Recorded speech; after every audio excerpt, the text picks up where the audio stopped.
con más edificación, solo por Radio Júbilo. Expandiendo el reino de Dios. Únete a nuestra página en Facebook. Radio Júbilo. Nahachel. Solo en Cristo hay salvación. Estás en sintonía con Radio Júbilo, la radio en Victoria. Conquistaron reinos, tomaron ciudades, en su nombre fue cantando, otra vez gritando, acompañados. Estas son las tardes de Radio Júbilo. Somos el pueblo de Dios. Radio Júbilo presenta Radio Júbilo al aire.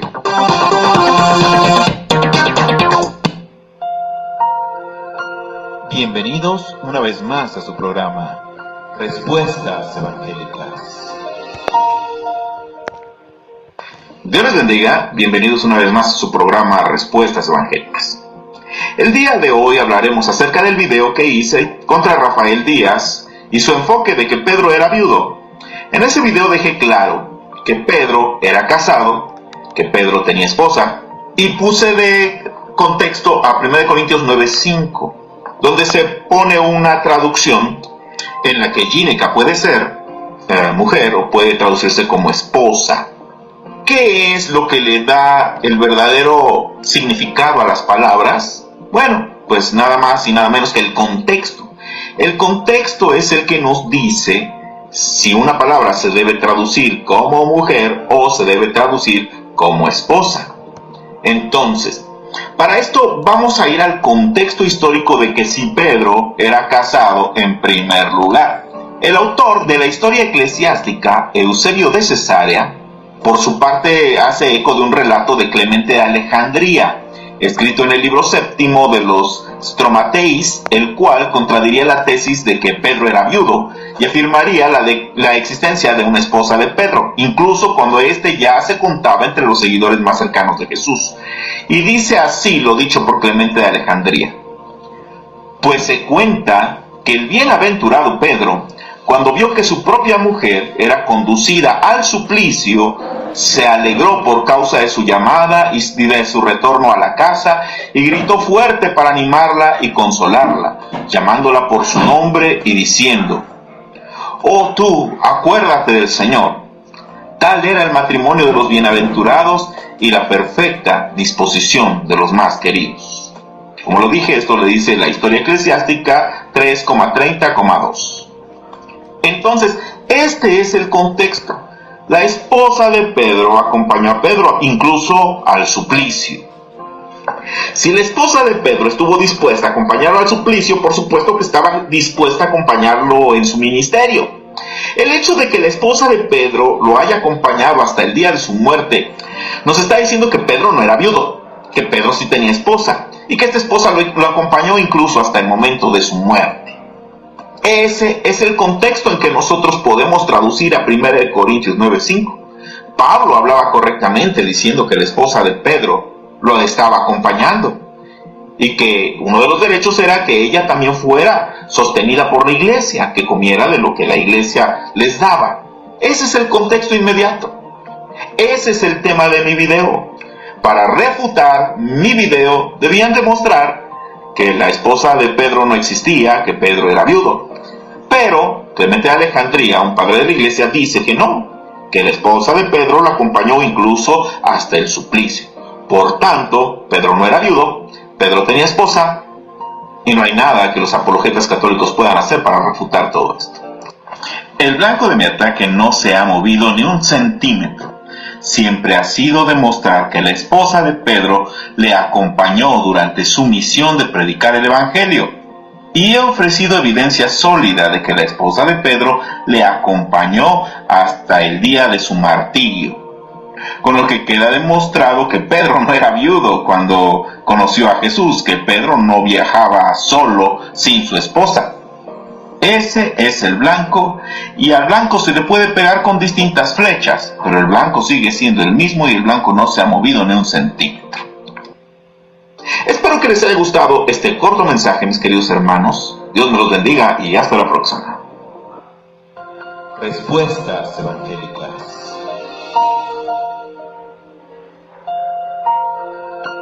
Bienvenidos una vez más a su programa Respuestas Evangélicas. Dios les bendiga. Bienvenidos una vez más a su programa Respuestas Evangélicas. El día de hoy deseo compartir con ustedes un audio del sacerdote católico Flaviano Amatuli. Él es el máximo expositor de la defensa de la fe en América Latina desde hace muchos años. Yo llevo leyendo sus obras aproximadamente unos 20 años o más. En este audio, el sacerdote católico nos comenta su inconformidad con el uso de la falacia para la defensa de la fe, sobre todo en temas como la idolatría, etc.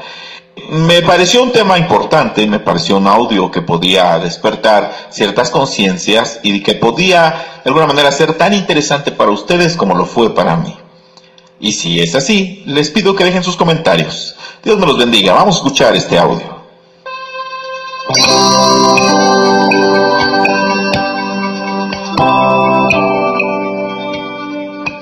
Parecen verdades y son mentiras, falacias que han hecho historia y nos han hundido. ¿Qué es una falacia? Algo que parece verdad y es mentira. Desgraciadamente, también en el mundo católico existen falacias, es decir, opiniones que se aceptan sin reflexionar, como si fueran verdades. Lo peor del caso es que no se trata de algo que afecta solamente a las masas ignorantes y alejadas.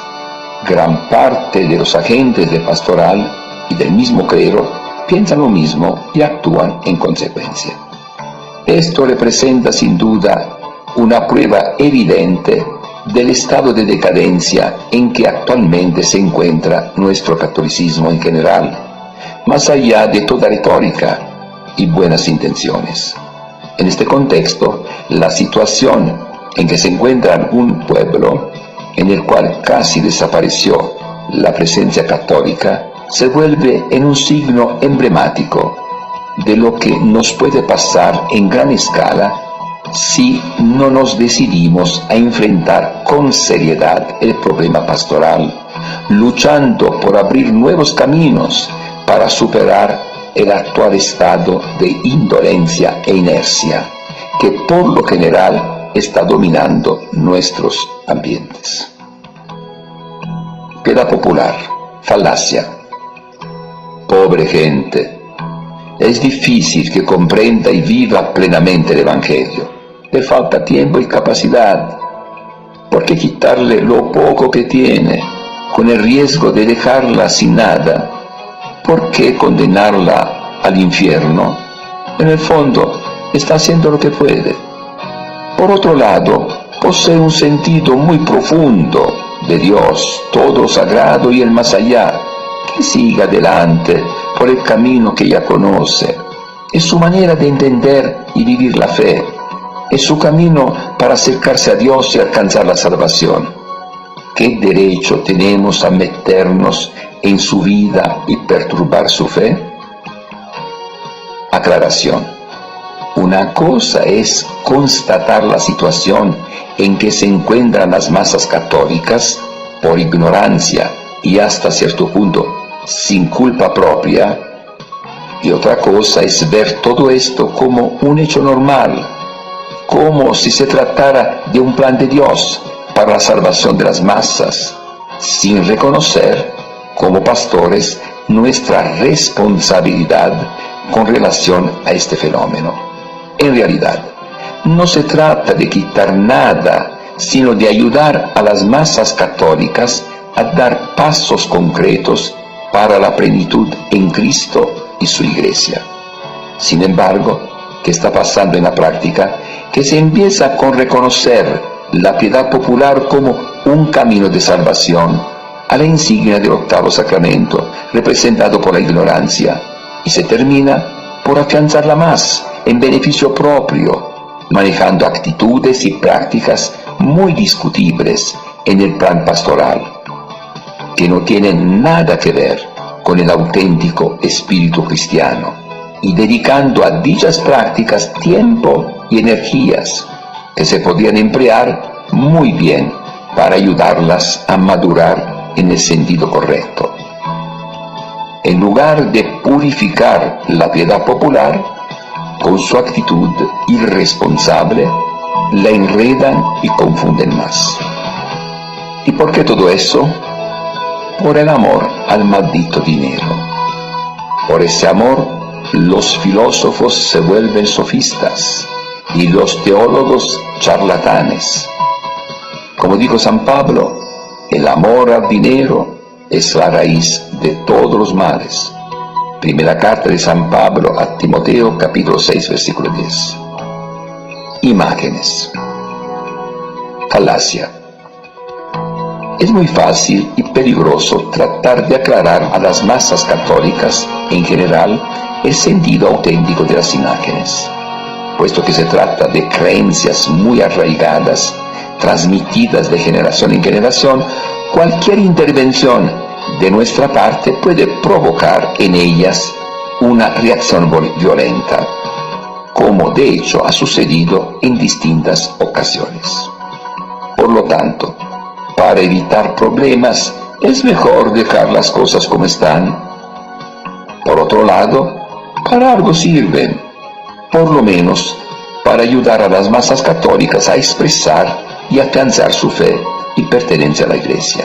Más aún, ¿por qué no aprovechamos de las imágenes para evangelizar, haciendo procesiones y peregrinaciones que sin duda tienen el poder de convocar a mucha gente? Aclaración. ¿En qué consiste el papel profético dentro de la Iglesia? En transmitir la fe de manera tal que nadie se moleste. Y el ejemplo de Cristo, los apóstoles y tantos profetas de la antigüedad que llegaron hasta dar la vida con tal de proclamar siempre y toda la verdad, no obstante todos los peligros que esto representaba. Aquí se repite lo de antes. Se empieza con una apariencia de amor y comprensión hacia los más pobres e ignorantes y se termina por explotar su credulidad, organizando un montón de cosas alrededor de las imágenes en lugar de ayudar a nuestra gente a madurar en la fe. ¿Qué sentido tienen para los que actúan de esa manera las palabras de Jesús? La verdad los hará libres. Juan capítulo 8, versículo 32. A veces me pregunto, ¿será mala fe? ¿O es que los mismos agentes de pastoral, al manejar la religiosidad popular sin espíritu de discernimiento, han caído en la trampa de las masas ignorantes y por lo tanto piensan y actúan como ellas, perdiendo el sentido auténtico de la fe? Veamos el ejemplo de la devoción a la Virgen de Fátima.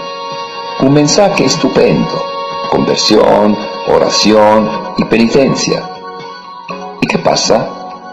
Que para querer adaptarlo a las masas populares lo abaratan, haciendo estatuas e imágenes y organizando peregrinaciones, poniendo en segundo término u olvidando con eso el motivo más profundo de tal devoción. Y todo esto viene desde arriba. Se trata de algo realmente popular, que surge del pueblo y sirve para el pueblo, que como sabemos interpreta todo a su manera. Fiestas religiosas, falacia. Así es nuestro pueblo, le gusta la pachanga, es fiestero de por sí. ¿Qué le podemos hacer? Tenemos que aprovecharnos de las fiestas religiosas para evangelizarlo. Aclaración. ¿Evangelizarlo cómo? ¿Organizando bailes con borracheras en contubernio con las autoridades civiles? Claro que podemos aprovecharnos de las fiestas populares para evangelizar a las masas católicas, pero en este caso tendríamos que cambiar muchas cosas en la manera de celebrarlas. haciendo un amplio uso